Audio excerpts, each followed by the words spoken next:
31শে October 1984। সকালটা ছিল খুবই সাধারণ, কিন্তু মাত্র 20 সেকেন্ড পর যা ঘটতে চলেছিল তা বদলে দিয়েছিল ভারতের ইতিহাস, রাজনীতি, কোটি কোটি মানুষের ভবিষ্যৎ। ভারতের প্রথম মহিলা প্রধানমন্ত্রী ইন্দিরা গান্ধী এক শক্তিমান, দূরদর্শী এবং বিতর্কিত নেত্রী। নিজেরই নিরাপত্তা বলয়ের মধ্যে দাঁড়িয়েই তিনি পেয়েছিলেন জীবনের শেষ মুহূর্ত। ইন্দিরা গান্ধীর মৃত্যুর আসল কারণ কী ছিল? এটা কি প্রতিশোধ, নাকি আরও গভীরে থাকা কোনো অদৃশ্য ষড়যন্ত্র? ওনার নেওয়া কোন সিদ্ধান্ত তার জীবন কেড়ে নিল? এমন কিছু সংকেত আগেই পেয়েছিলেন, কিন্তু তখন তিনি বুঝতেই পারেননি। আজকের এই ভিডিওতে আমরা জানব ইন্দিরা গান্ধীর মৃত্যুর সেই অন্ধকার সকাল, তার পিছনের রাজনৈতিক ঝড়, আজও ইতিহাসকে তাড়া করে বেড়ানো সেই রহস্য। তো চলুন শুরু করা যাক। 31শে অক্টোবর 1984, দিনটা ছিল বুধবার, সকাল প্রায় 9:10। সেদিন দেশের প্রথম মহিলা প্রধানমন্ত্রী ইন্দিরা গান্ধীর ব্রিটিশ টেলিভিশনে সাক্ষাৎকার দেওয়ার কথা ছিল। সেই মতো তিনি ব্রেকফাস্ট করে constable Narayan Singh, personal security officer Rameshwar Dayal এবং ব্যক্তিগত সচিব আর.কে ধাওয়ানকে সাথে নিয়ে সাফদারজাং রোডের বাসভবন থেকে বের হন। পাশেই অফিস, তাই তিনি পায়ে হেঁটেই যাচ্ছিলেন। দুপাশে ছিল নিরাপত্তা বলয়। এই বলয়ের মধ্যেই লুকিয়েছিল দুটি মৃত্যু ছায়া, যা ইন্দিরা গান্ধী টেরও পাননি। হালকা রোদ, পাতার ফাঁকে বাতাস, চারিদিকে নিস্তব্ধতা, কিন্তু ওই নীরবতার মধ্যেই দাঁড়িয়েছিল দুটি চোখ, যারা জানত আজকের সকাল অন্যরকম হতে চলেছে। বাগানের পথ ধরে এগোচ্ছিলেন ইন্দিরা গান্ধী। তাঁর বাঁ দিকে ছিল ভিয়ান্ত সিং এবং ডান দিকে ছিল সতবন্ত সিং। এরা দুজনেই শিখ দেহরক্ষী। এরা ছিলেন প্রধানমন্ত্রীর দীর্ঘদিনের বিশ্বস্ত দেহরক্ষী। ভিয়ান্ত এবং সতবন্ত দুজনেই ইন্দিরা গান্ধীর সাথে তাঁর দুপাশে হাঁটছেন। প্রতিটি পদক্ষেপ যেন কাউন্ট ডাউনের মতো। ঘড়িতে বাজে 9:16। তিনি গেটের সামনে পৌঁছতেই পিছন থেকে ডাক এলো, ম্যাডাম। ডেকে উঠল ভিয়ান্ত। তিনি ঘুরে তাকাতেই ভিয়ান্ত রিভলভার বের করে একটি গুলি চালিয়ে দেন, তারপর আরও একটি। কয়েক সেকেন্ডেই পাশেই দাঁড়িয়ে থাকা সতবন্ত সিং নিজের স্টেন গান থেকে প্রধানমন্ত্রীর দিকে আরও বহু রাউন্ড গুলি চালান। দুজনের গুলি মিলিয়ে ঝড়ের মতো কেঁপে ওঠে গোটা এলাকা। ভিয়ান্ত এবং সতবন্তের মিলিয়ে প্রায় 30টি গুলি ঢুকে যায় তাঁর শরীরে। ইন্দিরা গান্ধীর দেহ রক্তে ভিজে মাটিতে লুটিয়ে পড়ে। মাত্র 20 সেকেন্ডেই সব শেষ। ওনার পার্সোনাল সিকিউরিটি অফিসার রামেশ্বর দয়ালও আঘাতপ্রাপ্ত হন। তাৎক্ষণিকভাবে ইন্দিরা গান্ধীকে গুরুতর আহত অবস্থায় এইমস হাসপাতালে নিয়ে যাওয়া হয়। টানা কয়েক ঘন্টা ধরে ডাক্তাররা চেষ্টা চালান, কিন্তু অতিরিক্ত রক্তক্ষরণ এবং বহু গুলি শরীরে বিঁধে থাকার কারণে দুপুর 2:23 ডাক্তাররা তাকে মৃত বলে জানিয়ে দেন। কিন্তু তখনই অফিসিয়ালি মৃত্যুর খবর প্রচার করা হয়নি। সন্ধে 6টার দিকে সরকারিভাবে তা প্রচার করা হয়েছিল। তার ছেলে রাজীব গান্ধীর আসার জন্য অপেক্ষা করার কারণে এতটা দেরি হয়েছিল বলে মনে করা হয়। ইন্দিরা গান্ধীর জীবন প্রদীপ নিভে যাওয়ার সাথেই সৃষ্টি হয় বেশ কিছু প্রশ্নের, যেমন নিজের বিশ্বস্ত নিরাপত্তারক্ষীরাই কেন ওনাকে প্রাণে মেরে ফেলল? এটা কি শুধুই ওই দুই শিখ নিরাপত্তারক্ষীর প্রতিশোধ ছিল, নাকি এর পিছনে ছিল কোনো ষড়যন্ত্র? এর উত্তর লুকিয়ে রয়েছে ওই বছরেই ঘটা আরও একটি ঘটনায়, অপারেশন ব্লু স্টার।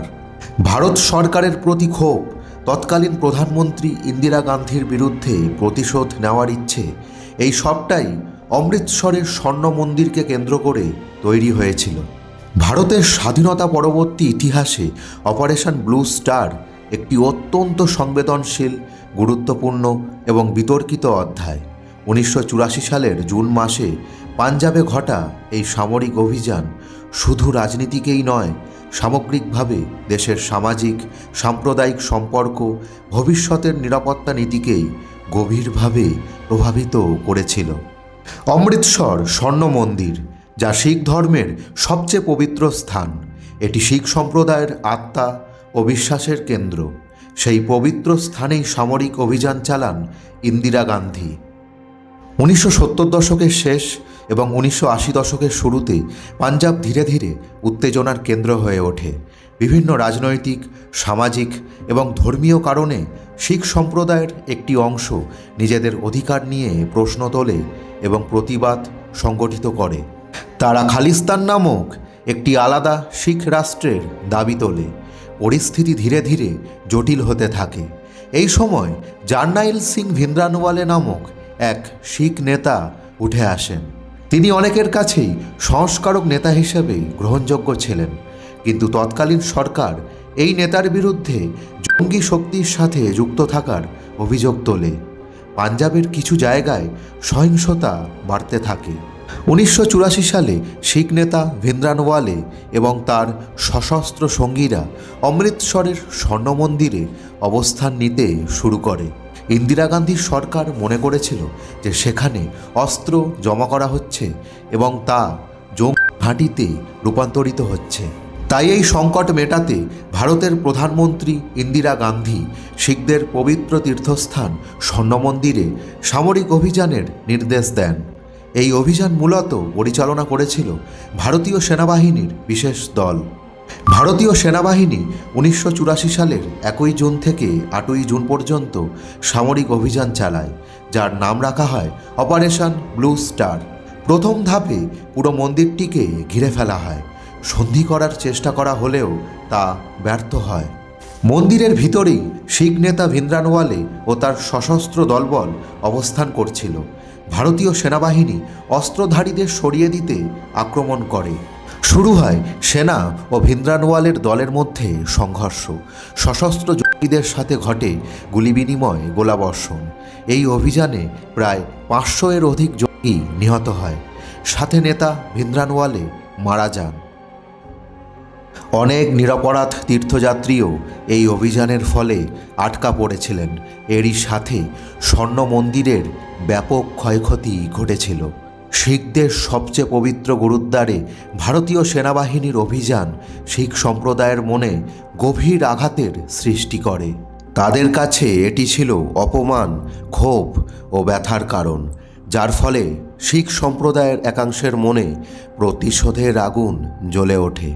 এই প্রতিশোধের আগুনের ছাই ওই বছরেই 31 অক্টোবর ইন্দিরা গান্ধীর জীবন নিয়ে ঠান্ডা হয়। এমন পরিস্থিতিতে ইন্দিরা গান্ধীর আশেপাশেই ছিল শিখ দেহরক্ষী। যদিও অপারেশন ব্লু স্টারের পর গোয়েন্দারা বারবার তাঁকে সতর্ক করে বলেছিল, ইন্দিরা ম্যাডাম, আপনি শিখ দেহরক্ষীদের নিরাপত্তা বলয় থেকে সরিয়ে ফেলুন, তারা আপনার প্রাণ নেওয়ার চেষ্টা করতে পারে। কিন্তু তিনি স্পষ্ট জানিয়ে দিয়েছিলেন যে তিনি ধর্মের উপর ভিত্তি করে কাউকে বিচ্ছিন্ন করবেন না। আর এটাই পরবর্তীতে ইতিহাসের সবচেয়ে বড় ট্র্যাজেডিগুলোর মধ্যে একটি হয়ে ওঠে।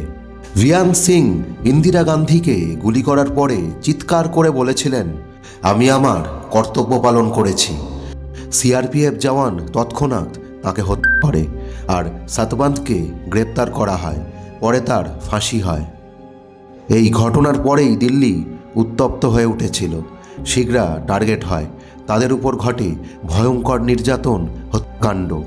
31 অক্টোবরের রাতে ইন্দিরা গান্ধীর ছেলে রাজীব গান্ধী প্রধানমন্ত্রী হিসেবে শপথ নেন। একই দিনে ঘটে একজন প্রধানমন্ত্রীর জীবনের সমাপ্তি, একজন মায়ের জীবনের সমাপ্তি এবং আরেক প্রধানমন্ত্রীর জন্ম। কাগজে কলমে কোনো আন্তর্জাতিক ষড়যন্ত্র আজ অবধি প্রমাণিত হয়নি। ষড়যন্ত্র একেবারে ভিতরেও ছিল কিনা তাও জানা যায়নি। ইতিহাস বলছে এটি অপারেশন ব্লু স্টারের প্রভাব, 2 শিখ ব্যক্তির প্রতিশোধ। কিন্তু কিছু প্রশ্ন থেকে যায়, যেমন ভিয়ান সিং নিজের সাথে যে অতিরিক্ত ম্যাগাজিন রেখেছিল নিয়ম ভেঙে, তার কেউ জানতো না। গোয়েন্দারা বারবার সতর্ক করা সত্ত্বেও কেন সিকিউরিটি রোস্টারের কোনো পরিবর্তন হলো না? নিরাপত্তা বলয়ে থাকা 2 জন শিখ ব্যক্তিকে কেন অতিরিক্ত নজরে রাখা হলো না? সবথেকে বড় প্রশ্ন হলো, এটা কি শুধুমাত্র 2 ব্যক্তির সিদ্ধান্ত ছিল, নাকি এর পিছনে আরও কেউ ছিল?